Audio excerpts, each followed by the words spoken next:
Adrienne Adhami was a trained dancer with a keen understanding of physical fitness. But when a friend suffered a sudden illness, she began to rethink everything she thought she knew about health, setting herself on a path to becoming one of the wellness world's most insightful thinkers.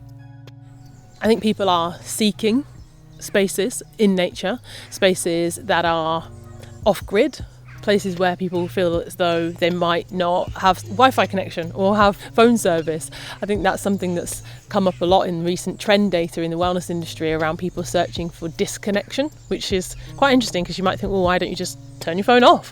But I think it's much easier for people to actually feel a sense of it being okay to disconnect if they're in nature, if they go to a space where maybe they forget to look at their phone or there's no signal.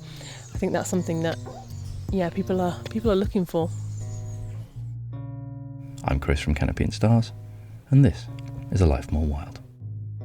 Join Adrienne now in Hatfield Woods as she talks about her own journey to a more holistic view of well-being, as well as the potential and the pitfalls of the multi-billion-dollar industry that has grown up around that often controversial term.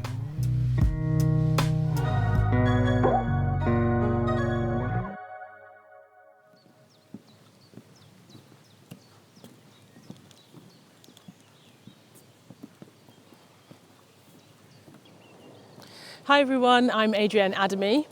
I'm here at Hatfield Forest today. Hatfield Forest is a place that I have been hundreds of times over the last few years, all seasons, rain or shine.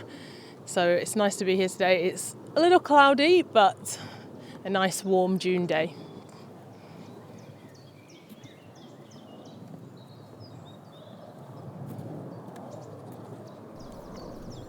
So in front of me, I can just see so many different colours of green. Obviously this time of year in June, it's really vibrant, lots of contrast, very lucky today, blue skies. So we're walking along the boardwalk. We're going to go through a wooden gate into the forest, under the canopy, and head around towards the lake.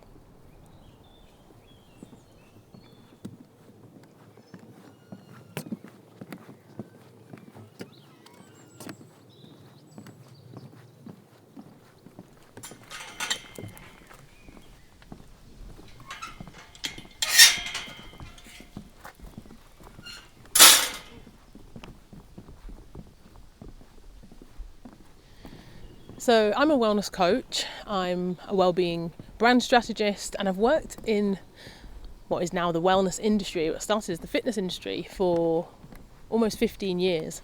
So in that time I've done a variety of different things.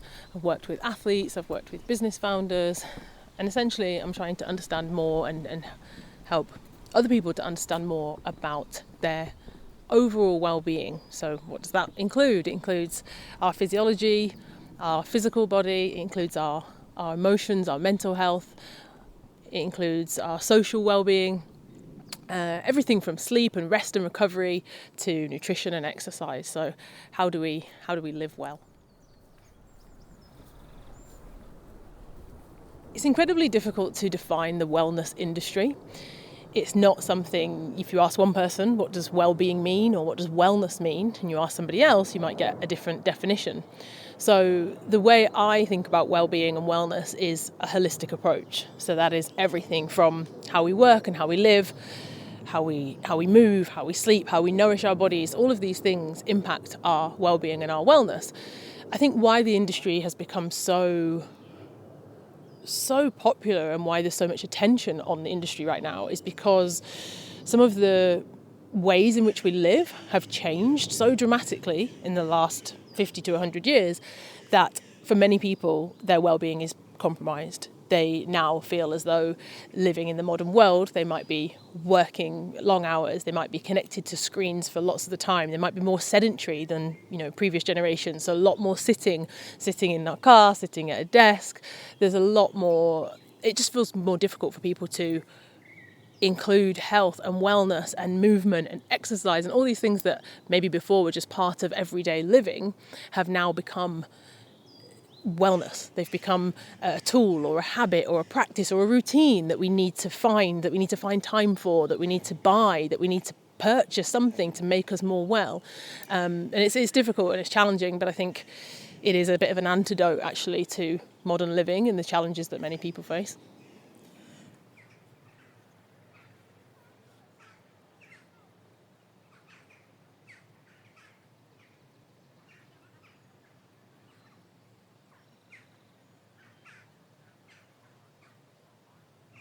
So growing up, I was very active. I was always into sport. I loved sport at school. I did athletics and I also did dance. So I trained as a dancer. I went on to be a professional dancer. So I guess I understood movement and the body from that perspective of training your body for dance.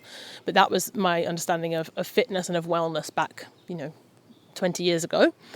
But then somebody in my life became very unwell very suddenly, just one day. They were a healthy, young, fit person who'd never had anything wrong with their health more than a common cold. And unfortunately, one day they suffered a spontaneous brain hemorrhage. And so that really, this was 15 years ago, that really planted a seed for me at the time. I didn't decide the next day, I'm going to work in the wellness industry. There wasn't really a wellness industry then, but it definitely planted the seed for me then to start to ask questions about health and well-being, to understand more about how does stress impact our bodies? Could that be what could cause something like this? Or how does sleep deprivation impact our bodies? How do the foods that we eat? How do, living in a polluted city, if you live in a city with bad air quality, how do these things actually impact our physiology? And could that be a cause for a healthy person to suffer a chronic illness or disease?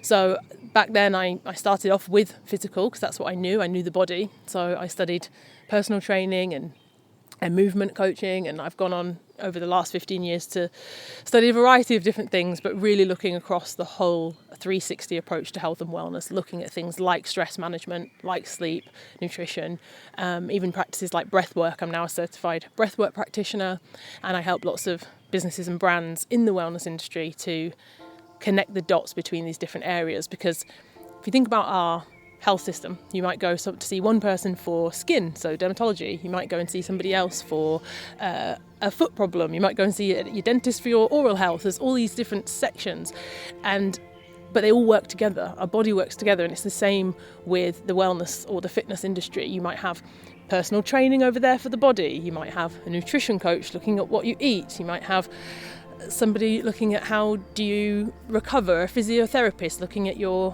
body composition. There's these different areas and we go to different people, but I think something that is changing is actually bringing those together. And I think individuals, so I say wellness consumers, what does that mean? It means regular people like myself.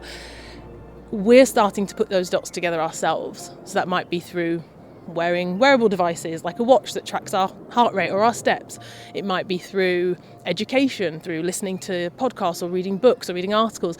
I think we're starting to learn more about wellness, about our own health, about personalised health, understanding more about what's actually going on inside my body. And I think that's helping people to approach health and wellness in a different way. And I'm really excited about that. I'm really happy to see that all of those different departments, if you like, starting to speak to one another and look at each other and look at the whole picture of a person like a big jigsaw, rather than one person saying, well, I'm specialising in brain, I'm neurology, and that's where I stop.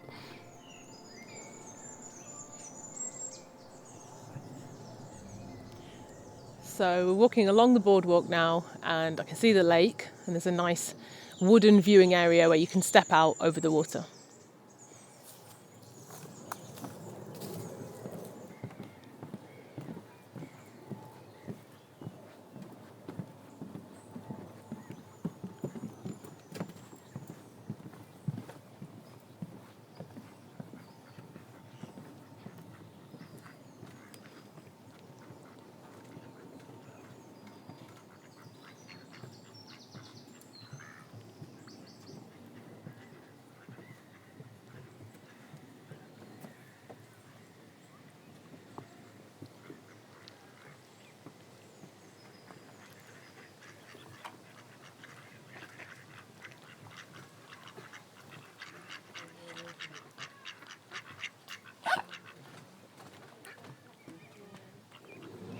So as these swans have gotten closer, there's actually 4 little grey, really fluffy little babies following them. And it's this kind of thing, this is what when people think about going outside, get out in nature, we hear that advice, but this is the kind of thing, just being out here today, it makes you stop, it makes you notice, you look around, and something that you would not, might in our lives where we're busy and we're rushing from one thing to the next, we don't always stop to notice what's going on around us. And I think as the seasons change, if you spend more time outside, you notice those small things. You notice when the leaves suddenly turn brown, you notice when the air gets cooler, you notice when the mornings get brighter early. So yeah, really lucky today to be out here seeing all this beautiful nature, and it feels like we've got the whole place to ourselves.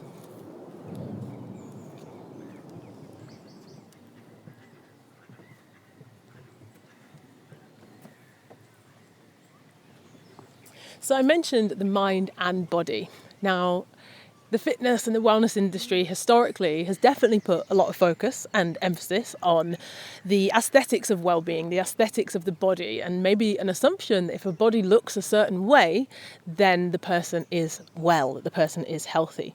Now, of course, there is some correlation between our body composition, so that's how much muscle and how much fat we have on the body, but it's not the only marker. It's certainly not the only measure of health and well-being.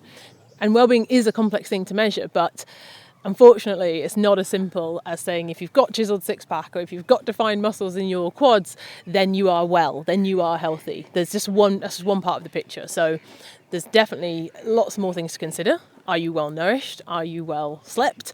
Are you under a lot of stress? Are you under a lot of pressure? Do you have strong relationships? Do you feel connected to others? All of those things are going to impact how you live and how well you are, and even determine how long you live as well.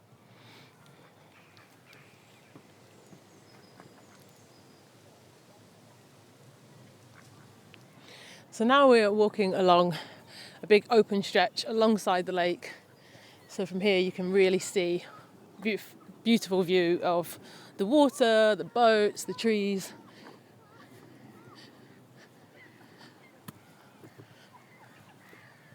It's a really great view, I suppose, of the whole forest from here. You can see the open water, lots of ducks, birds, a few dogs I think as well having a swim today.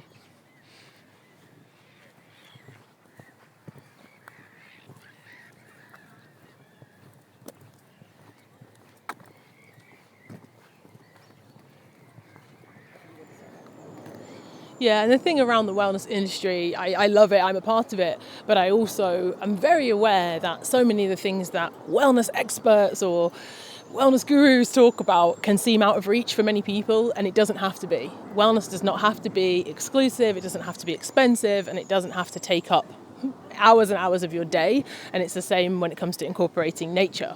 You don't have to have, I've got the whole afternoon free to go and walk around a forest. Maybe you've only got 15 minutes on your lunch break, or maybe you've only got time in the evening after work, but being really intentional about seeking out any time that you can is going to be beneficial.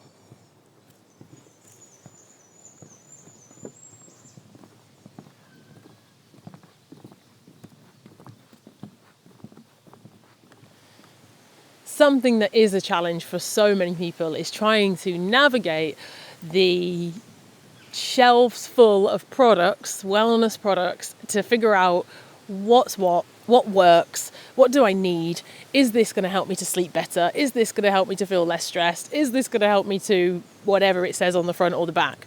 So it is difficult, and I think for people to be discerning about what they spend their money on and where to start, there are some brilliant tools and products and things that can help and support us, but the fundamentals, the basics, I suppose, where I always start with people is really understanding the pillars first. So you don't, for example, if you've got a brilliant diet where you're eating a variety of whole foods, where you're trying to get lots of different plants, lots of diverse grains, seeds, nuts, you might eat some proteins like meats and fish. If you've got a really great diet, then adding a supplement, maybe it's going to support if you're deficient in a certain thing. But if you're not deficient in that, for example, if you're not deficient in iron, you don't need to take an iron supplement. If you're not deficient in vitamin C, you don't need the vitamin C supplement. So the thing that always comes up, and if people ask me, Adrienne, do I need to take this or should I buy that?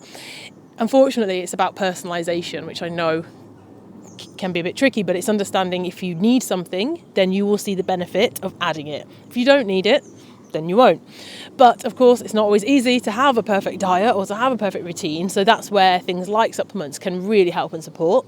One good example, if you're living in the UK like I do, then for pretty much 9 months of the year, most of us do need a vitamin D supplement. And that is because we might not get enough exposure to natural sunlight, to daylight through the winter months. Again, depending on how much time we get to spend in nature, if we're indoors a lot of the time, then most people will need to supplement vitamin D. So that is something that you could test it. You could, have a blood test and find out your vitamin D level, but that is one that most people pretty much need to take. But when it comes to the individual different things, it's about finding out what you need. But then I guess on the other end, you've got things like wellness technology, so wearable devices. Lots of people ask me questions about that. Do I need a watch? Do I need a ring? Do I need to track my heart rate, my blood pressure, my step count?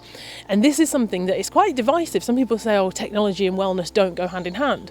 But what I've seen over the last 15 years is that those can be brilliant tools to help to change behaviour. So if you do wear a wearable and you know that, for example, you might be aiming for 8,000 to 10,000 steps a day, if you're wearing a wearable and you notice that actually throughout most days when you're working, you only get 3,000 or 4,000 steps a day, then we know that seeing that number on a screen can actually be a really positive motivator to encourage people to get out and to get more active and to get moving. I think the data and the wearables, the reason it gets sometimes debated, is it a net positive, is it a negative, is it neutral? Again, it really depends on the person. For some people, it's going to encourage them to move more, it's going to help them to track. Everyone's different. Some people won't really be that bothered, other people obsessively count every calorie that they eat, other people don't. So I really think it's about personality. If you know that you can be quite obsessive when it comes to the numbers, then you probably need to, maybe if you're worried about it, you don't need to worry. You can be a bit more relaxed. And if you're not worried about it, then it might be something to look at and go, actually, this might give you a nudge in the right direction.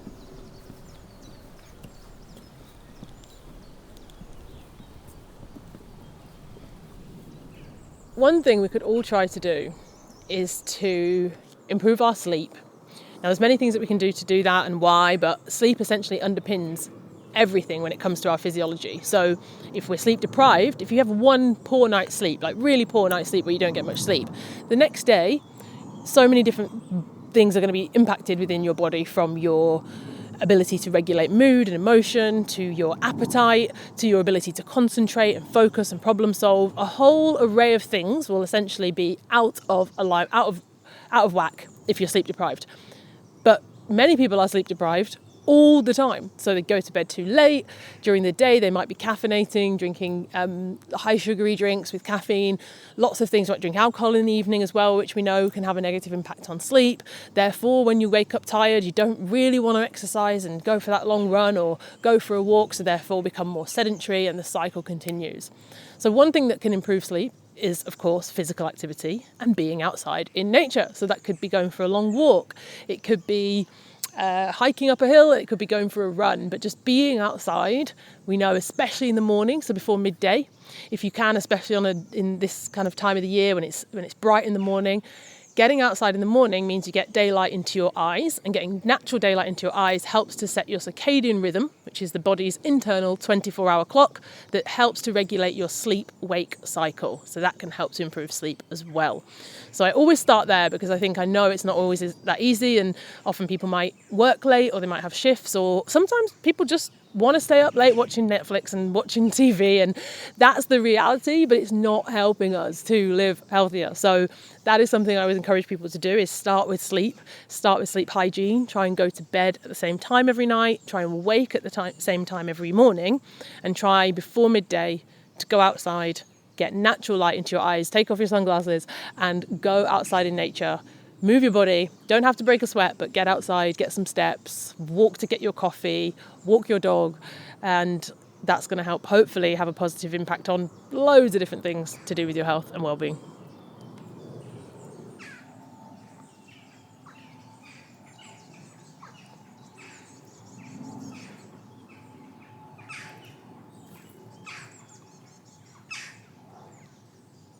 Some people might think it's too simplified or too easy to just say, just go outside, that's a solution for every problem.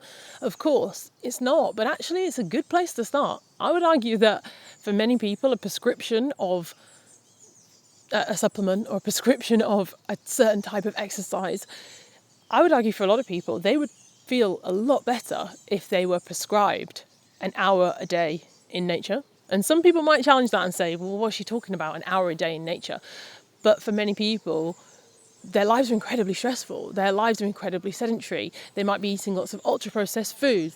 It might sound strange for someone to think, prescribing an hour a day in nature, but we know, again, there is science and evidence to support the physiological changes that happen in the body when we're in nature. So our nervous systems are able to down-regulate, and what that means is when we're in a state of fast, active, hypervigilant, go, our bodies are in a state of fight or flight.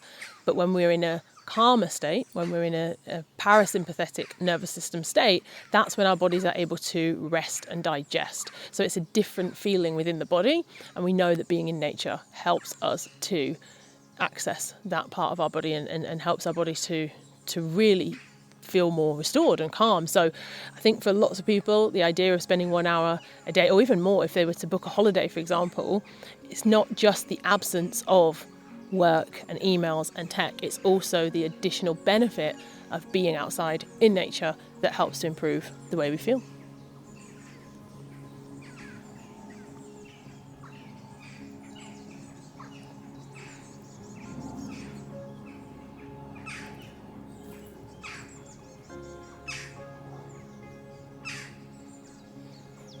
So we finished up pretty much where we started, which is nice in a way, to walk an entire loop and come back. Obviously we've got a high step count today, but also sometimes just taking that break, if in the middle of the day you kind of forget about whatever I was doing this morning or whatever I've got to do tomorrow. You just, that whole time that you're out walking, talking, you kind of forget actually about everything else for a while.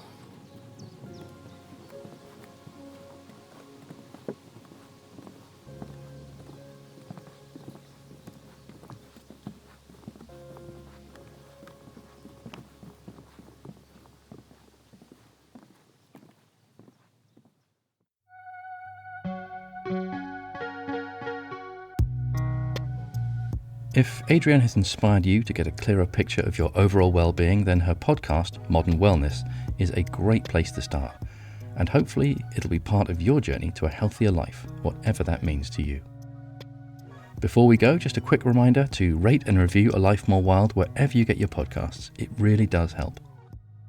We'll be back soon for a walk with another great guest, and there's always our Quick Stroll series to tide you over in the meantime.